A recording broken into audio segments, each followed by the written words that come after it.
आप देख रहे हैं आईना सच का।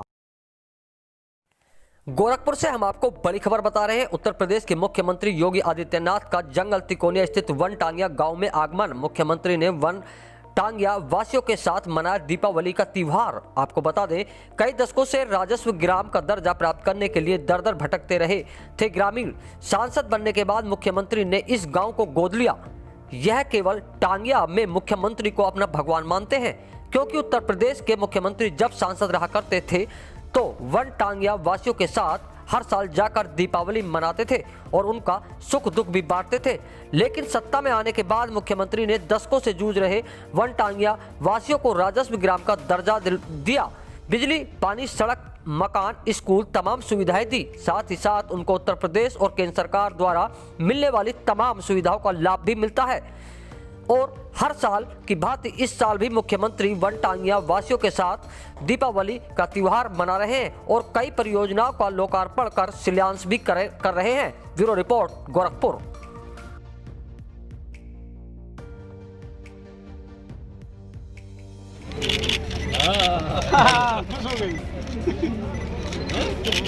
कौन है सीमा? संगम भैया थोड़ा पीछे आइए।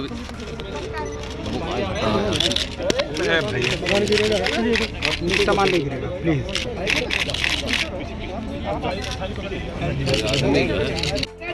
आप सबके बीच तमाम सारी विकास योजनाएं प्रस्तुत की जा रही हैं और शानदार फुलझड़ी के बीच शानदार आतिशबाजी। संगम भैया थोड़ा संगम भाई थोड़ा सा पीछे रखिए, थोड़ा सामने देखिए। लोकार्पण और शिलान्यास करते हुए आप सबके बीच परम पूज्य महाराज श्री के श्री विपिन सिंह जी, श्री महेंद्र पाल सिंह जी, ब्लॉक प्रमुख श्री सुनील पासवान जी, जंगल कोड़िया के ब्लॉक प्रमुख श्री ब्रजेश यादव जी, मत्स्य बीज विकास निगम के अध्यक्ष श्री रमाकांत निषाद जी, माननीय विधायक श्रीमती संगीता यादव जी, वन टांगिया गांव से जुड़े हुए श्री राम गणेश जी, चंद्रजीत जी, मुन्ना सिंह जी, राजकुमार जी, रामनयन जी, बलराम जी, रमाशंकर जी, परमात्मा जी। आज के इस कार्यक्रम में उपस्थित इस क्षेत्र के सभी जनप्रतिनिधिगण, प्रशासनिक अधिकारीगण, वन टांगिया से जुड़े हुए सभी उपस्थित भाइयों बहनों और प्यारे बच्चों, दीपावली के इस पावन पर्व पर मैं आप सबको हृदय से बधाई देता हूं। आप सबके प्रति अपनी शुभकामनाएं व्यक्त करता हूं। मैं 1977 से 2017 तक हर वर्ष 500 से लेके 500, 600, 700, 800, कभी 1000, कभी 1200, कभी 1500 मौतें होती थी। इस वर्ष मौत के आंकड़ों को न्यूनतम स्तर पर ला दे कुल 21 मौतें हुई हैं और आने वाले समय में 21 मौत भी नहीं होगी। इसी व्यवस्था के साथ सरकार ने अपनी कार्य योजना तैयार की है। हर एक को जीने का अधिकार है। समाज की व्यवस्था में सम्मानजनक ढंग से शासन की योजनाओं को उन तक पहुंचाना और उन्हें भी जीवन के समान अवसर, जीने के अवसर उपलब्ध कराना, ये शासन, प्रशासन और समाज के जागरूक नागरिकों का पूरा दायित्व है। और उसी दायित्व का निर्वहन करने के लिए आज मैं आपके बीच यहाँ पर उपस्थित हुआ हूं। बिजली, आप अनुमान करिए, वन टांगिया गांव में 1947 से लेकर 2017 तक बिजली नहीं पहुंची थी। एक भी पक्का मकान नहीं था। जब राम गणेश जी के घर में हम जाते थे तो उनकी झोपड़ी में हम लोगों को बैठना पड़ता था। लेकिन आज मैं ऊपर से देख रहा था, हर एक का पक्का मकान बन चुका है। मैं पक्का मकान बनाने के लिए आप सबको बधाई देता हूं। हमने प्रधानमंत्री आवास योजना का लाभ भी दिया, मुख्यमंत्री आवास योजना का भी लाभ दिया। कुछ लोगों ने अपने परिश्रम और अपने पुरुषार्थ से भी अपना मकान बनाया। बच्चों को स्कूल भेजना प्रारंभ कर दिया। लगातार कुछ न कुछ परिवर्तन हुए, कनेक्टिविटी बेहतर हुई। जो बचा था उसका शिलान्यास हो गया है। और आने वाले समय जो बचेगा वह भी होगा, कोई भी वंचित नहीं रहेगा। लेकिन जरूरतमंदों तक इन योजनाओं का लाभ पहुंचाना ही वास्तविक दिवाली है। और मुझे लगता है जब हमारी दीपावली और हमारी खुशी के साथ कोई गरीब, कोई किसान, कोई नौजवान, समाज का कोई वंचित तबका जब हमारी खुशियों के साथ खुशी मनाता है तो उत्साह और उमंग कई गुना बढ़ जाता है। और यही उत्साह, यही पर्व और त्योहार की वास्तविक मंशा होनी चाहिए। इसी वास्तविक मंशा के साथ हम सब यहाँ पर भी आए हैं, जहां पर पहले प्रशासन आता नहीं था। आज आप देख रहे होंगे प्रशासन और शासन की सभी योजनाएं पंडाल लगा करके आपके बीच में किस प्रकार से देखने को मिल रही है। पहले इस प्रकार का पंडाल आपको गोरखपुर में नगर निगम के हाथे में ही इस प्रकार की जब दुकानें दीपावली की लगती थी वहीं पे देखने को मिलता रहा होगा। लेकिन आज पूरा शासन और पूरा प्रशासन आपके घर में आकर के इस प्रकार का पंडाल लगा करके पूरा एक्टिवेशन लगा रहा है शासन की योजनाओं का लाभ। और मैं तो कहूंगा सभी से, ये सामने बॉक्सिंग वगैरह बैठे होंगे, इनसे बोलूंगा कि सब ये देखा करें कि क्या क्या योजनाएं शासन की है, जिससे गरीब को इन योजनाओं का लाभ मिल सके, देख सके, उन लोगों तक उन योजनाओं का लाभ वास्तव में पहुंचाया जा सके। नहीं तो गरीब और जरूरतमंद इन योजनाओं से वंचित रहता है और उसका वास्तविक अधिकार उसे नहीं मिल पाता है। मैं अपने दोनों विधायकों को हृदय से धन्यवाद दूंगा कि उन्होंने विकास में रुचि ली। पिपराइच के विधायक महेंद्र पाल जी ने भी और गोरखपुर ग्रामीण के विधायक श्री विपिन सिंह जी ने भी। और उसका परिणाम है कि एक एक गरीब के पास इन योजनाओं का लाभ पहुंचता हुआ दिखाई दे रहा है। वे विकास की योजनाओं से अब वंचित नहीं हो सकते, बल्कि विकास की योजनाओं से क्षेत्र संचित हो रहा है और उसका लाभ हर जरूरतमंदों तक पहुंचाने का कार्य भी किया जा रहा है। यही हमारा कार्य होना चाहिए। मैं तो भयभीत था कि कोरोना है, कोरोना में कैसे कार्यक्रम होगा।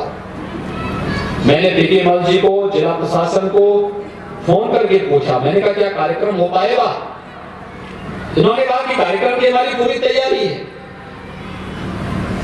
हम लोग सोशल डिस्टेंसिंग का पालन करेंगे, लोग मास्क पहन करके कार्यक्रम में आएंगे, लेकिन कार्यक्रम बनना चाहिए, निरंतर बनना चाहिए। और मैं तो चाहूंगा अपने सभी जनप्रतिनिधियों से भी और अपने समाज के सभी संभ्रांत नागरिकों से भी, जनप्रतिनिधि कोई भी हो, ग्राम प्रधान हो, क्षेत्र पंचायत का हो, ब्लॉक प्रमुख हो, जिला पंचायत का अध्यक्ष हो, पार्षद हो, महापौर हो, विधायक हो, सांसद हो, सबसे कि पर्व और त्योहार वो नहीं होते जिन्हें हम केवल व्यक्तिगत रूप से या परिवार के बीच में जाकर के उनका आनंद लेते हैं।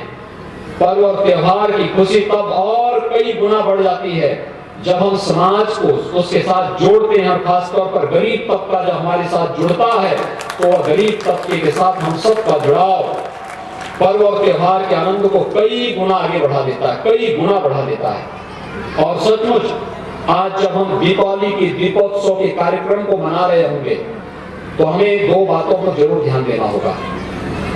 प्रधानमंत्री मोदी जी ने दो संकल्प देश को दिए। एक, कोरोना के खिलाफ देश की लड़ाई को विजय में बदलना, और इसके लिए हमें 2 गज की दूरी और मास्क जरूरी का पालन करना होगा।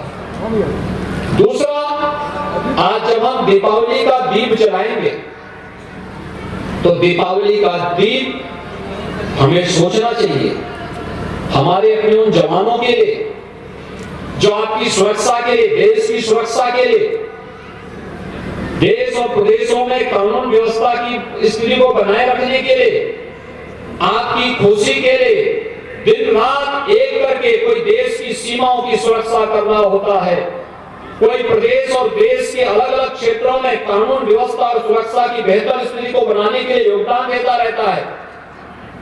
इन सब के नाम पर एक दीप अपने घर में जरूर जलाएंगे और ये कार्य होना चाहिए। और दीप भी मिट्टी का बना हो, मिट्टी के बने हुए दीप में तेल रख करके या घी रख करके उसी में रुई डाल करके और फिर उस दीप को जलाएंगे। आप देखना, अगर मजहब के नाम पर, नक्षत्र और भाषा के नाम पर प्रधानमंत्री मोदी जी का वो संकल्प जो उन्होंने 2014 में दिया था देश को कि सरकार न किसी की जाति देखेगी, न किसी का मत देखेगी, न किसी का मजहब देखेगी, न किसी की भाषा देखेगी, न किसी का क्षेत्र देखेगी। सरकार तो सबका साथ और सबके विकास के भाव के साथ कार्य करेगी और सबका साथ और सबके विकास का ये भाव, हर एक को मकान मिलना, कर्म आगे पीछे हो सकता है कि अगर एक गांव में 100 गरीब हैं तो हो सकता है 50 को पहले मिल जाए, 25 को बाद में मिल जाए, 20 को बाद में मिल जाए, उसके 5 को बाद में मिल जाएगा, लेकिन मिलेगा सबको, कोई वंचित नहीं रहने पाएगा। हर एक घर में शौचालय बन जाए, योजना का लाभ मिलेगा सबको। हर एक घर में बिजली मिल जाए, योजना का लाभ मिलेगा सबको। हर एक योजना का लाभ प्रत्येक नागरिक तक पहुंचे, हम इसका प्रयास हर एक स्तर पर समाज के जागरूक नागरिकों को भी करना चाहिए।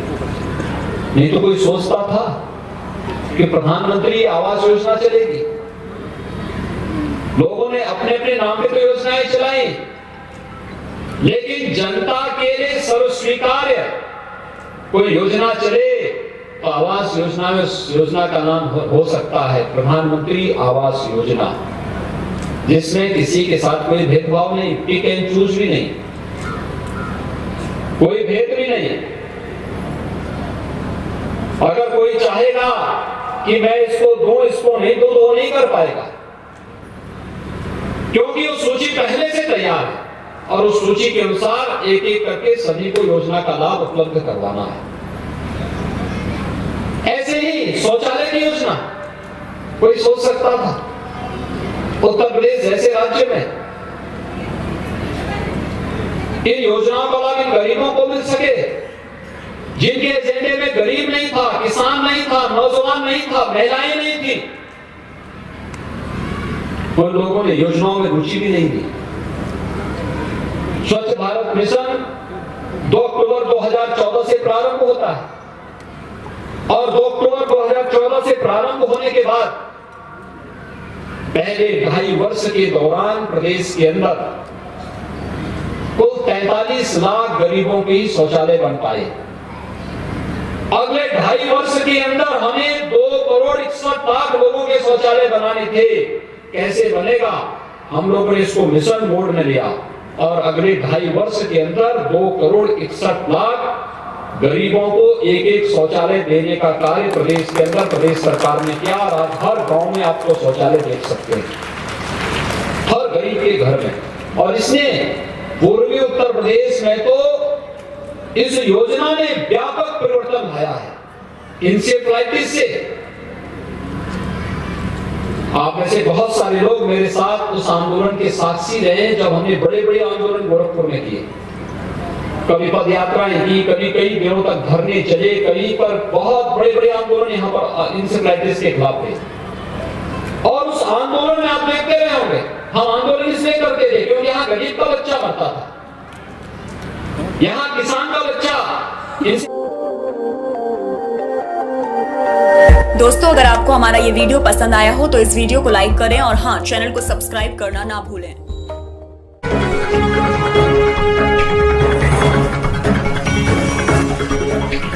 आप देख रहे हैं आईना सच का।